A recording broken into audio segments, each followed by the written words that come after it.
Welcome to this week's edition of Journalists Roundtable. I'm Francine Schertzer. Joining us today, Pat Loeb, reporter for KYW Newsradio in Philadelphia, Jan Murphy, Capitol Bureau Chief with Pennlive and the Patriot-News, and Ryan Deto, reporter with the Pittsburgh Tribune-Review. Ryan, we'll start with you. You covered Sara Innamorato's inauguration as Allegheny County Executive earlier this month. What are her early priorities in office?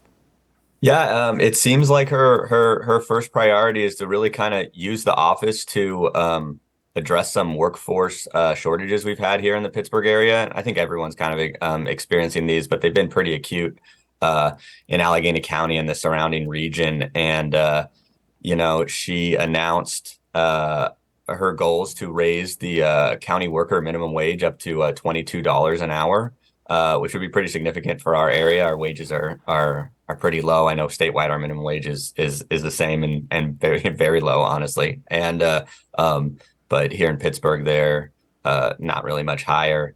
And raising that with that goal of really trying to say, hey, Allegheny County is a place we want to attract people to come to work. Our region isn't really growing in population, and we really want to attract people to come work here. I think the county has about 1,000 unfilled jobs. So she's really kind of laser focused on that, at least these first 2 weeks.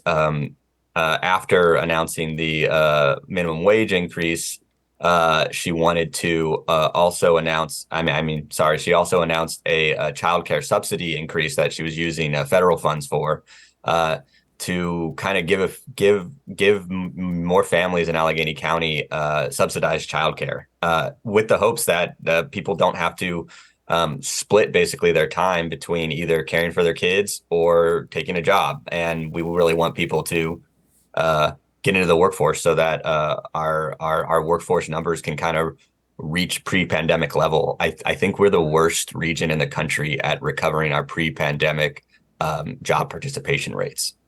Leading up to the election, there seemed to be some controversy regarding how progressive of a candidate Sara Innamorato was. How is she portraying herself? Yeah, I think she's trying to really kind of fit that narrow focus of being progressive with, obviously subsidizing childcare, minimum wage increases. Those are kind of progressive bread and butter kind of stuff. But also portraying it as this economic issue, as this kind of, hey, we need our whole regional economy to run better. And I think that's like how she's trying to do it. Is she's not really shying away from it. She did in the campaign a little bit. She kind of wanted to moderate a little bit to, kind of showcase, hey, I'm not, the way that I'm being portrayed as being far left or DSA member, that kind of stuff. And but yeah, she's really trying to kind of find that middle ground of being a progressive, having those values, while also talking about kind of broader middle of the ground stuff like how's our economy running.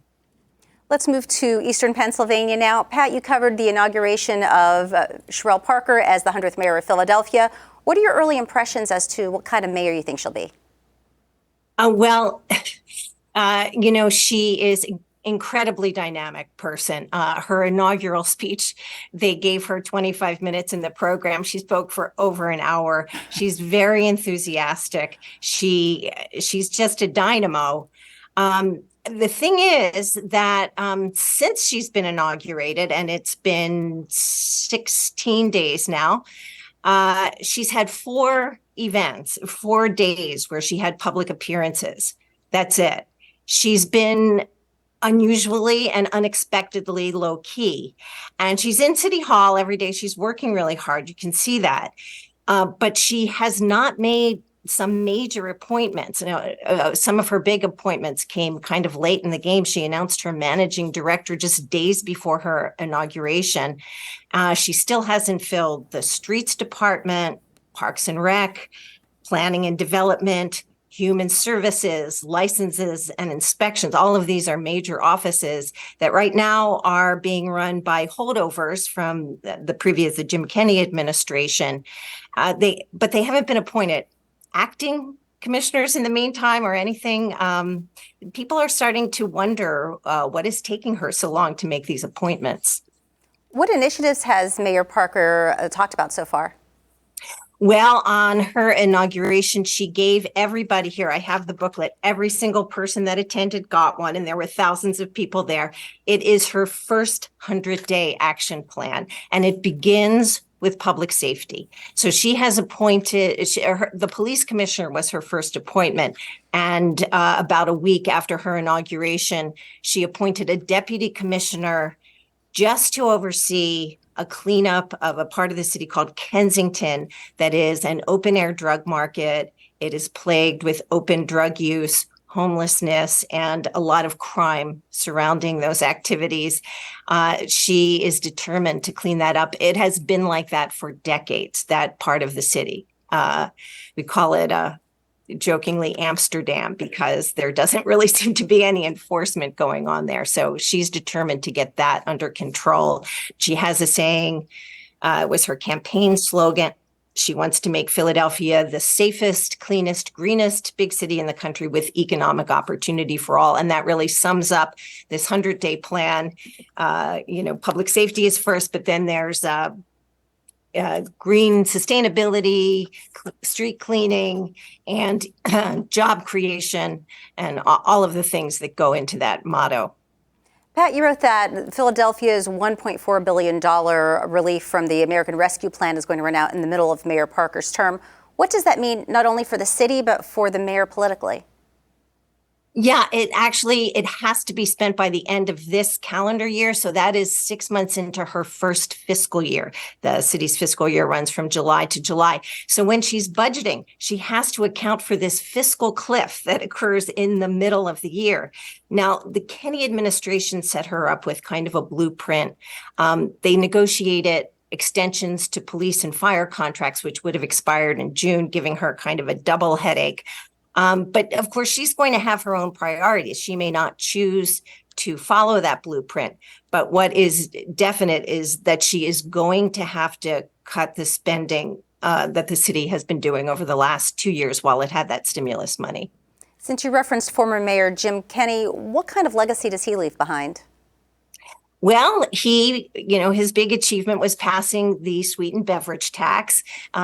This is one of the few big cities in the country that has one, and it's been successful in funding programs like universal pre-K, community schools, and the renovation of city facilities, firehouses, rec centers, parks have all been put on the drawing board. I actually, very few of them have been completed, but there are a lot on the drawing board for renovations that are being paid for with that tax. So he has quite a robust legacy. Now, late in his term, he served through COVID, which was a disaster for everyone, including Philadelphia. And one of the worst things that happened was a spike in homicides. The city went up to 500 homicides in 2022. That started during the pandemic and climbed. Now, last year, there was a significant drop, 20%, 100 fewer homicides. So that's not down to pre-pandemic levels. And I think that's something that really plagued him as he left office. Let's move here now to what's happening here in Harrisburg. Jan, you cover the General Assembly. The Senate delayed their schedule because of a snowstorm this week. The House, other than the budget address, is not scheduled to be in Harrisburg until mid-March. That's right. How are lawmakers and other people kind of in the Harrisburg bubble reacting to the delayed House schedule this year? Well, it's kind of a partisan reaction with Republicans getting all over the Democrats' case of finding an excuse to delay action in the House until a vacant seat from Bucks County, a special election is held to fill that seat. And that happens at the end of February, so whenever the House reconvenes. And that seat, that election is very high stakes because control of the House depends on who wins. John Galloway, who left to become a magisterial district judge, is a Democrat, I guess I should say. And so that one seat gave the Democrats the majority in the House. So we're interested to see what happens there. But in this, because the House is not in session, the one thing that some of the committees are doing are holding hearings and, vetting some legislation. So they're finding work to do until the House and Senate come back into session. But the big thing is waiting for Governor Shapiro's February 6th budget address to see what his plan is for the 24-25 fiscal year. Now, following a series of hearings over the fall, the Basic Education Funding Commission released their report about a week ago. Can you talk a little bit about the significance of this report and how this may fit into the governor's budget proposals and the budget process itself? Sure. The Basic Education Funding Commission basically the approved report, I should say, because there were two reports, and they were approved on partisan lines. The Republicans had their own plan. The Democrats, one of the key differences between the two plans is that the Democratic plan it was over $5 billion is what they're saying. Schools are underfunded, and they want to address that over the next 7 years and fill that funding gap to, ensure all schools have the resources that they need to provide all students with the skills, the opportunity, I should say, to get the skills they need to graduate and be successful. And the Republicans did not put any specifics in their plan, which, when it comes to the dollar amounts and how long till they address the funding gap.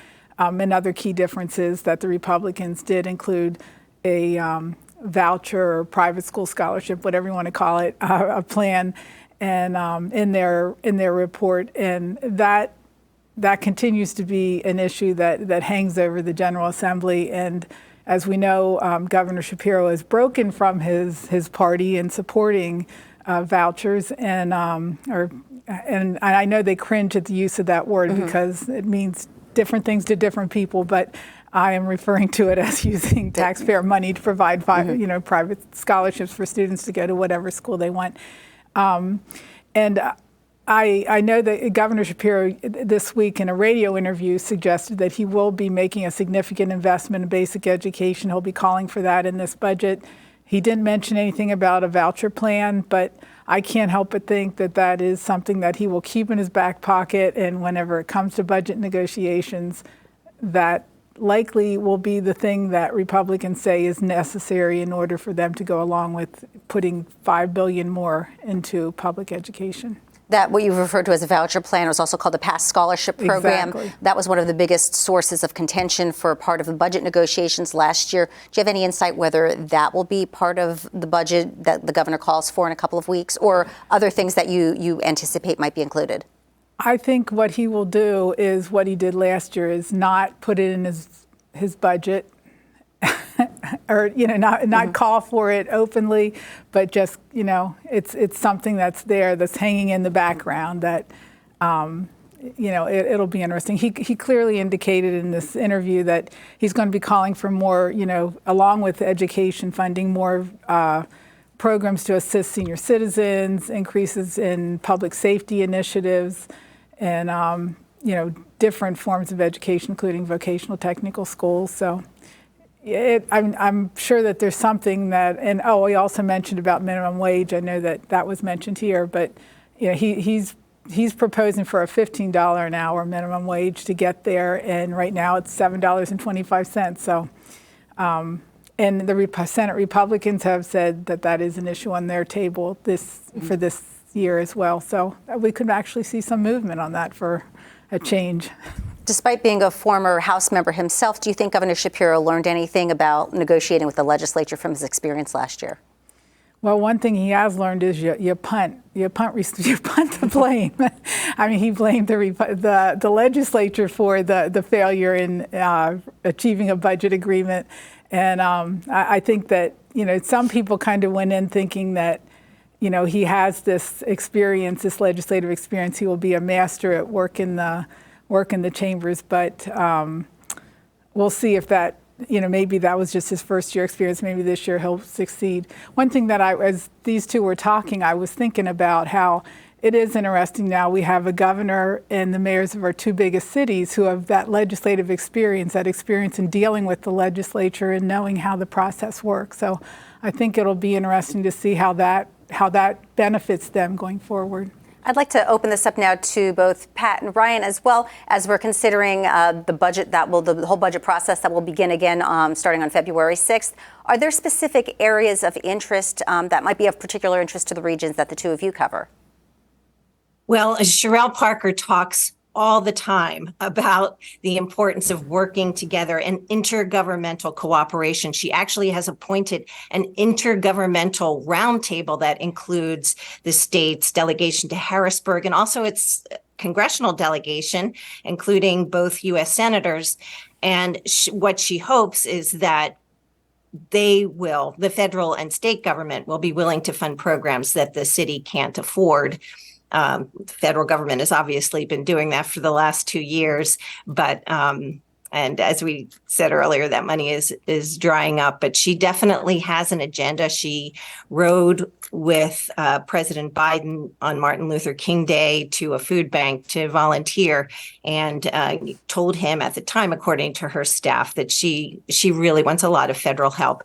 And I know that Governor Shapiro was one of her first calls after her inauguration, and she spent a lot of time talking to him about what the state can do for Philadelphia. Ryan, any interest, any particular budgetary areas of interest for Allegheny County?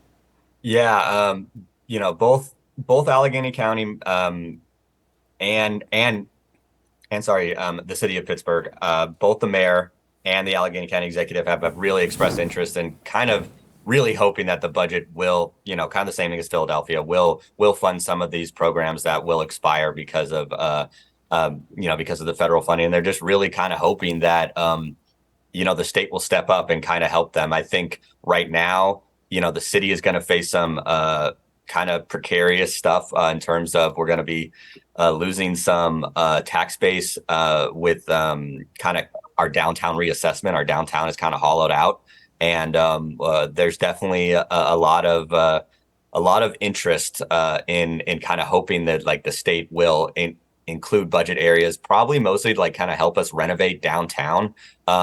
We have a lot of old office buildings that aren't being refilled, and we're kind of hopeful that we can convert those to residential properties. That's not something developers can do on their own. And so I think like the city is really hopeful that, the state will kind of include their ambitions, I guess, in their budget.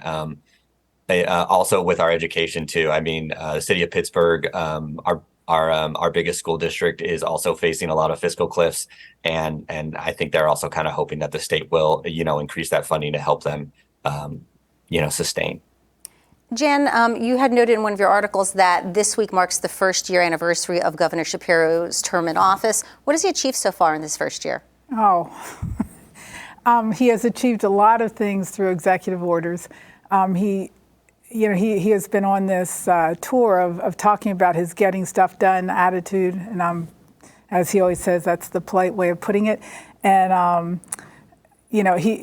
the one thing he's going around the state this week talking about how we've expanded our child care tax credit program, that we've expanded the property tax and rent rebate program for seniors. He talks about increasing the state police complement, hiring 400, I shouldn't say increasing the complement, but hiring 400 more state troopers, making, it's easy to say a record-setting investment in education because every year they keep upping the amount, so you're just breaking your record from the year before. But we did make a significant investment in education this year, in this first year. And so, I mean, he, with the legislature, it was slow to get a budget done, but he did get a budget done. And, there's a number of things. He'll talk about how he removed the college degree requirement for hiring state police or filling state police positions.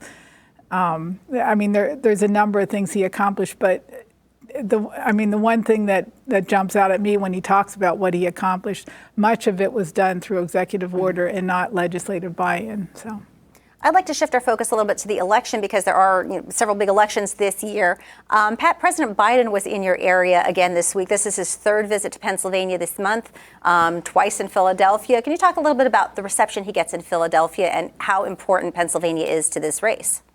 He gets a very good reception in Philadelphia. Obviously, the city is more than 80% Democrat, and he needs to win Pennsylvania. That's very clear. And to win Pennsylvania, he needs a huge turnout in Philadelphia. He needs Philadelphia to come through very strongly. Now, our margins in presidential races are like almost third world dictator levels. They're over 80% Democratic. So it's not that he won't win Philadelphia by a landslide. It's how many people will come out and vote to add to that statewide total so that he gets Pennsylvania's electoral votes. And that is probably one reason that he pays so many visits to Philadelphia. I think it's going on 20 since he's become president. But it also it's handy. It's home. He lives in Wilmington, Delaware. That's where his private citizen home is, and which is just practically a Philadelphia suburb. And so I think it's also very comfortable for him to be here. And the mayor loves him. She has said she is going to work hard to see that he gets reelected. The local party chair is a former congressman, loves Joe Biden. The former mayor always talked about how much he loved Joe Biden. So he's a very popular guy around here, and he always gets a warm reception. Jan, with this being a presidential election year, is there any expectation that the legislature will revisit election law, particularly perhaps to alleviate some of the concerns that have been surrounding mail-in voting? I had a conversation in the cafeteria at the Capitol with the Secretary of State, Al Schmidt, and he indicated that he has no real desire to shake things up like we did in the 2020 presidential election year. With the introduction of mail-in voting and all that. So I really don't think that you're going to see, there was an attempt to move up the primary, and that the legislature couldn't agree on a date. And so I really don't think we're going to see any major shakeup, including what the counties want of being able to begin processing the mail-in ballots that they receive earlier. But I really don't anticipate. I think that there is a desire to try to get all the counties to follow the same rules, which was another issue that came up in 2020. But I don't anticipate any major, shakeup in the way elections are run. And in part, that's probably a good thing because we have so many election directors now that are brand new on the job, and including here in Dauphin County with Jerry Fieser's retirement. So. I think that, in that way, I don't think there's going to be any real story there this year.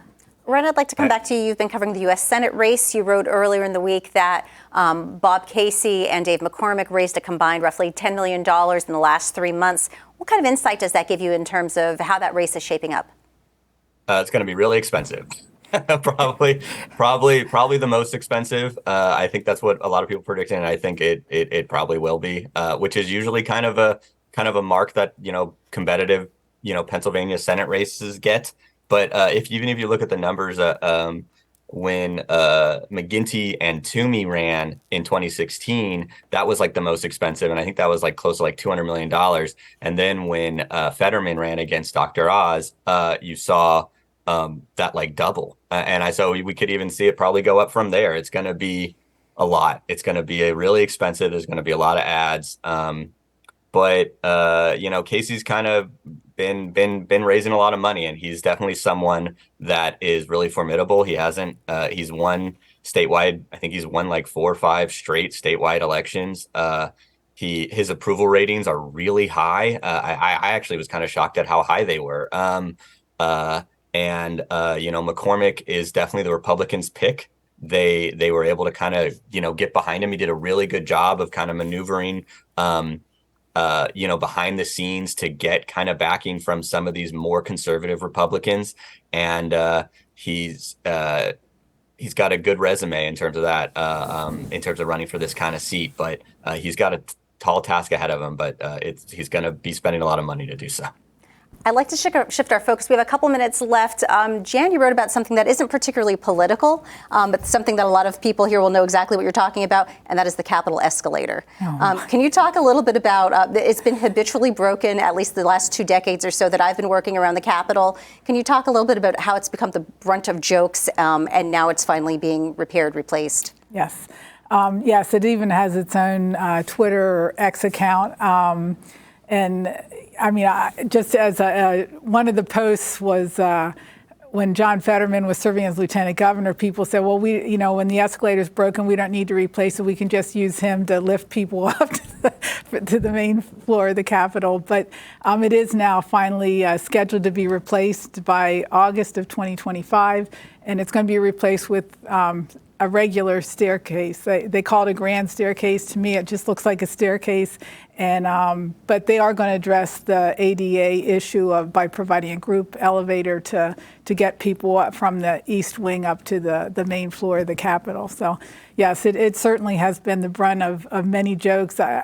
It seems like you go to the Capitol and there you see that the yellow fencing that bars people from going up the escalator. And as legislators have said in budget hearings over the years, I mean, this is not a good look for Pennsylvania. It looks like state government not working. And so it routinely comes up every year in the budget hearing. So I think that will be one issue that gets addressed and put aside, and people then will be complaining about having to walk up steps. What will you cover in the coming week? The coming week, well, we are trying to figure out, what, like we discussed, what the governor's going to have in his budget. We're going to be, talking to people about that, and that it's, and also some committee action in the legislative committees. The House Education Committee this week has been dealing with looking into student mental health and the supports that are needed, and so that's an issue that is taking shape in the House, and so I'll be following that. Where can our viewers find your work? At Pennlive.com. And Ryan, would like to come to you next. What are you covering this week? Yeah, we had a moon launch here in Pittsburgh. One of our companies tried to get to the moon and unfortunately wasn't able to do so. Was able to get all the way out to the orbit, but apparently it was a malfunction with fuel, and they had to come around before the moon actually got to where they were. So yeah, Astrobotic is their lander is coming back towards Earth, and it probably will burn up in the atmosphere. But there's a press conference today on that, so it'll be interesting to see how well we did. I know we didn't get to the moon, but almost. And where can our viewers find your work? At Triblive.com. And Pat, we'll finish up with you. What will you be working on in the next week or so? Nothing as exciting as a moonshot, but the U.S. Conference of Mayors is this weekend in Washington, D.C. It will be Sherelle Parker's first. And then next week, we're hoping that we'll get some of those appointments we've been waiting for to major city departments for her administration. And where can we find your work? KYW Newsradio.com. I'd like to thank all of my guests: Pat Loeb, reporter with KYW Newsradio in Philadelphia; Jan Murphy, Capitol Bureau Chief with Pennlive and the Patriot-News; and Ryan Deto, reporter with the Pittsburgh Tribune-Review. Thank you all for joining us. I'm Francine Schertzer. Thank you for watching.